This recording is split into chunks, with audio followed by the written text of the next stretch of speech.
Olá, vou falar agora sobre maculopatias vasculares. Essa aula se refere ao módulo de retina do Hospital de Base do Distrito Federal. Me chamo Alana Barreto, sob a orientação do staff Dr. Paulo. Inicialmente, eu vou falar um pouco agora da circulação retiniana. Nós temos o sistema arterial, onde há a artéria central da retina. A artéria central da retina ela é composta por três camadas. Isto é, a íntima, que é a mais interna, que é composta de endotélio e colágeno, tendo a lâmina elástica interna, que vai separar essa da média. A camada média é composta por músculo liso, já a adventícia é composta de conjuntivo frouxo. Nós temos também as arteríolas retinianas, que é composta de músculo liso e ela é derivada da artéria central da retina.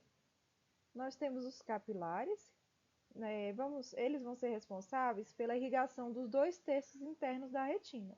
Já o outro terço externo vai ser irrigado pela córeo capilar. Suas paredes vai ter como composição o quê? A membrana basal, as células endoteliais e os pericitos. Nós temos também o sistema venoso, que vai ser responsável, né, por essa drenagem, que vai ser do capilar para as vênulas e veias. Agora eu vou falar mais especificamente das patologias. Temos a coriorretinopatia serosa central. O que é ela? É um descolamento seroso da retina sensorial na região macular. Então, a gente vai ter um ponto ou mais de vazamento da córeo capilar por meio de alguma área do EPR que vai estar hiperpermeável. A fisiopatologia ela vai ter relação com uma desregulação dessa microcirculação da córeo capilar. Então, qual o quadro clínico? Qual o paciente? A epidemiologia? Vai ser homens, geralmente brancos, jovens ou de meia idade também. Quais são os fatores de risco? Temos a síndrome de Cushing, lúpus eritematoso, H. pylori, esteroides, gestação, o estresse e a apneia do sono. Nessa imagem aqui a gente pode ver um paciente, né, um quadro de estresse que a gente faz lembrar dessa patologia.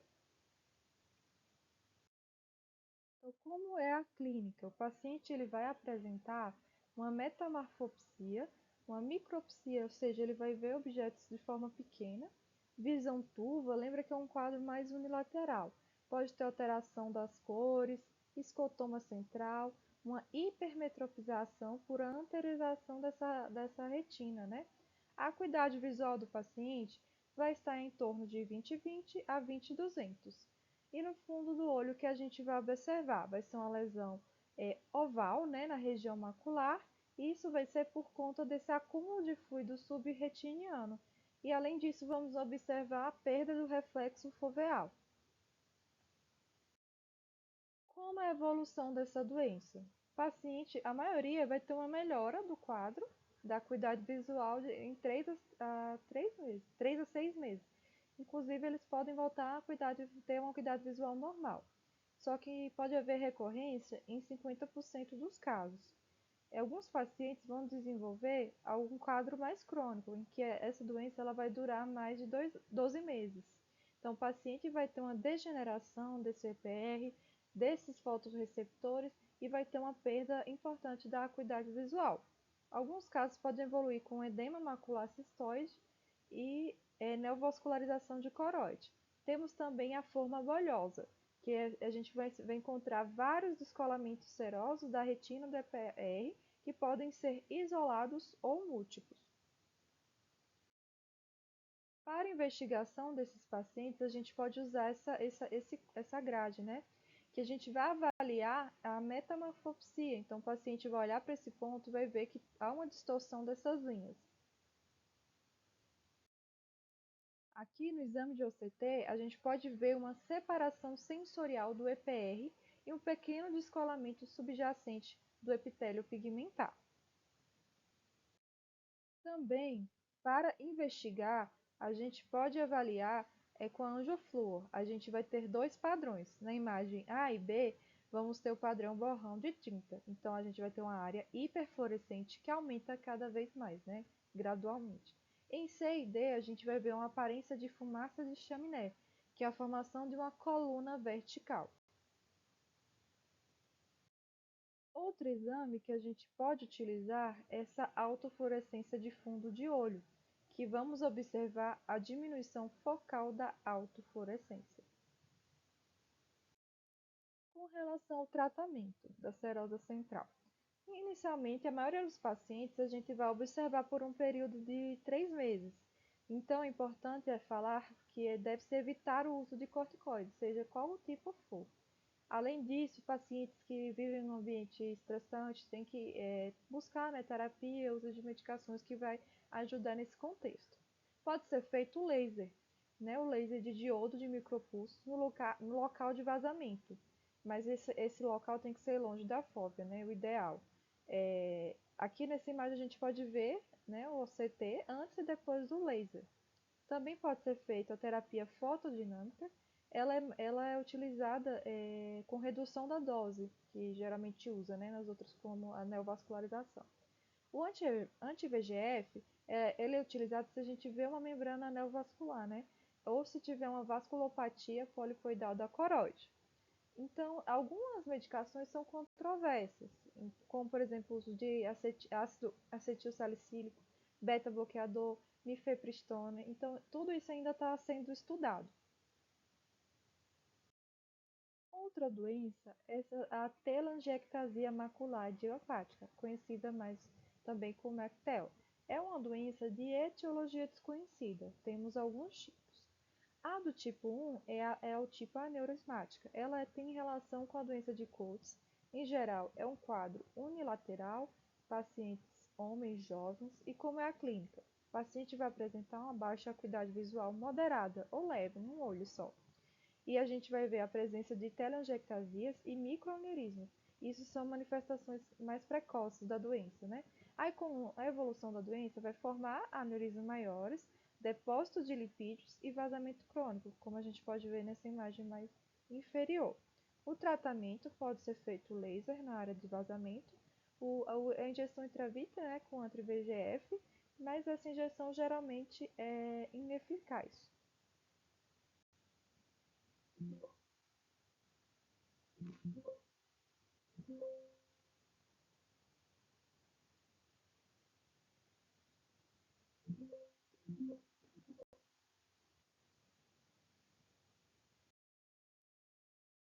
Temos também a forma tipo 2, que é a forma perifoveal. Ela é a mais comum, geralmente mais grave, o prognóstico pior, e ela geralmente é bilateral. Ela acomete de forma igual homem e mulher. Geralmente são pacientes de meia idade. Ela vai ter, como o nome já diz, a região perifoveal. Tem uma relação com a degeneração das células de Miller.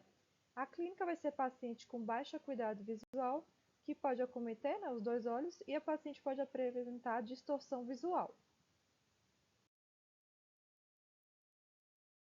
Então, como vai ser a característica desses pacientes? Vai ser um paciente que vai ter uma perda da transparência na região da próxima fóvea.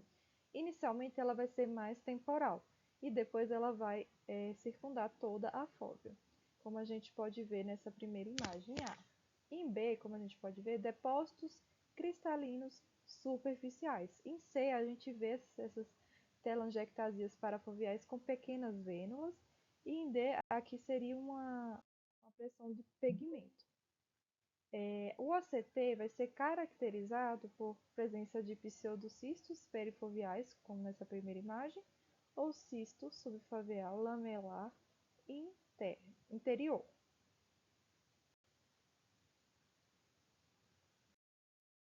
Com relação a outros exames, né, a autofluorescência vai ter uma hiperautofluorescência foveal central, que vai ser um achado precoce da doença. Também a anjo, né, a gente vai ver a telangiectasia perifoveal com vazamento precoce, e ele vai cada vez mais progredir, com vazamento difuso, mas sem um edema, né?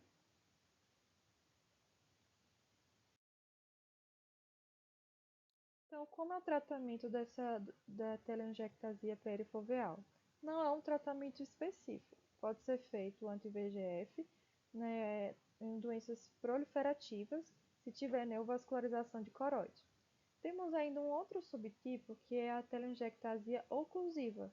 Ela é bem mais rara. Ela, na verdade, é uma progressão dessa oclusão, com dilatação da aneurismática dos capilares terminais, que é um quadro ainda mais grave. Uma outra doença é o macroaneurisma arterial retiniano. É uma dilatação localizada do arteríolo da retina, geralmente a dilatação maior que 200 micras. A epidemiologia, então vai ser mulher mais velha, né, idosa, com hipertensão, dislipidemia, e geralmente, na maioria dos casos, é unilateral. Então, o paciente vai ter, de forma geral, uma perda visual insidiosa. Mas se tiver uma hemorragia, o paciente pode ter uma perda visual súbita, né? Então, qual vai ser as características, né? O paciente vai ter uma dilatação sacular, geralmente numa região de cruzamento arteriovenoso ou em uma bifurcação. Geralmente em arcadas temporais. A mais acometida é a arcada temporal superior. Quais são as complicações desse macroaneurisma? Então, o paciente pode evoluir com membrana epirretiniana, o MER, né? Com neovascularização coroidal. E aqui nessas imagens, em A, a gente pode ver, né? Um vazamento crônico, edema persistente, exudato. Em B, essa mancha vermelha mais escura é a hemorragia subretiniana. Em mais clarinha aí vai ser a hemorragia intrarretiniana. Em C, a gente vê a hemorragia pré-retiniana.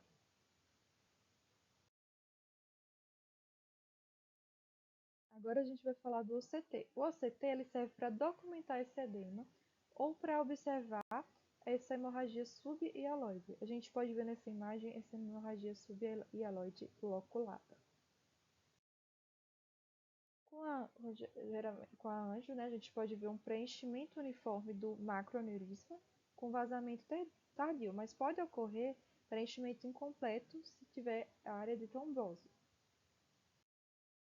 Com o tratamento do macroaneurisma. O tratamento é, de forma geral, observar se o paciente tiver uma boa acuidade visual, se a mácula estiver livre, se tiver com hemorragia bem leve, se tiver sem edema importante, então a gente vai observar. Em alguns casos pode ser indicado laser, se o paciente tiver exudatos ou edema que ameacem a região da fóvea. Pode ser feito, né, o bevacizumab intravítrea, se é edema macular. E ainda pode ser feito, né, o IAG laser, se o paciente tiver uma hemorragia pré-macular persistente. Pode ser feito gás intravítrea e posicionar a cabeça do paciente para baixo. E também, em outro caso, a gente pode ser feito a vitrectomia, se o paciente persistir com essa hemorragia vítrea, né? Mais uma alteração que a gente vai falar agora é em relação às estrias angioides. O que é? Elas são deiscências em forma de rachadura da membrana do tubo. Ela vai estar espessada, calcificada e vai ter uma atrofia do EPR associada. Mas é importante falar que 50% desses pacientes com essas estrias vão apresentar outras doenças sistêmicas associadas. Temos, por exemplo, a síndrome de Ehlers-Danlos, que é uma doença autossômica dominante. É uma doença que vai afetar o colágeno, mas existem vários subtipos, né, dessa síndrome. Mas a que vai afetar e ter esse quadro de estrias vai ser o subtipo 6, que vai gerar alteração na esclerótica ocular, né? Temos o pseudoxantoma elástico, que sem dúvida é a doença sistêmica que é mais associada a estrias angiloides. É uma doença hereditária também do tecido conjuntivo, com calcificação progressiva, fragmentação e degeneração dessas fibras, né, elásticas da pele do paciente. Pode afetar a pele, né, olho, sistema cardiovascular, está associado a essa síndrome também. Então, ela, como eu disse, é a mais associada com acometimento ocular.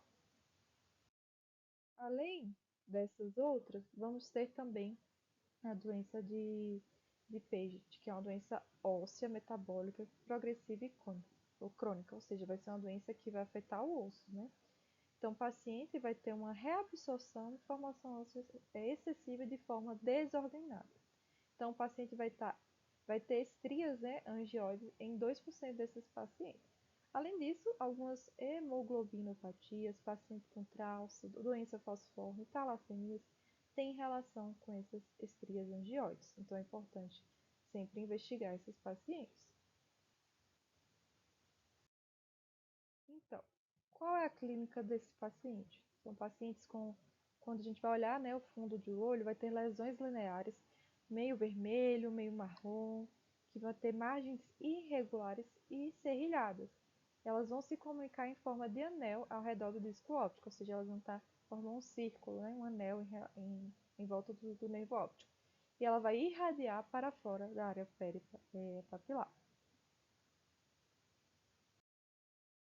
Então, temos aqui nessa primeira imagem, né, as estrias angioides em torno, né, do disco óptico, e tem essa característica de casca de laranja, né, que é comum em pacientes com pseudoxantoma elástico. Então, se você vê, você tem que lembrar, né, como eu já disse, de investigar. Aqui embaixo a gente pode ver paciente com estria angioide e drusa do disco óptico. Então, é importante falar que o paciente pode ter também essas drusas.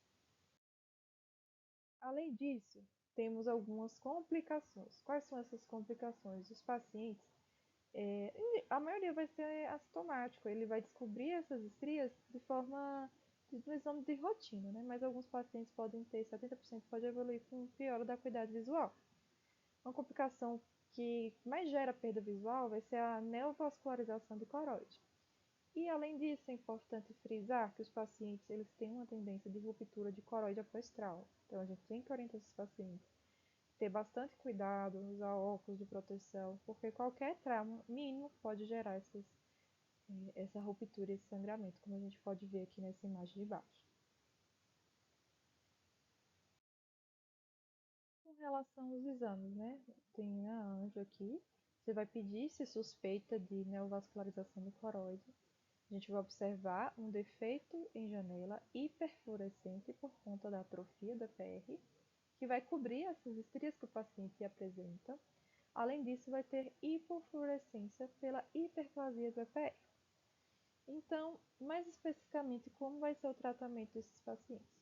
Como eu falei anteriormente, investigação sistêmica, porque as estrias angioides são associadas com doenças sistêmicas, tem que investigar, encaminhar para os médicos especialistas dessa área e, de forma geral, observar.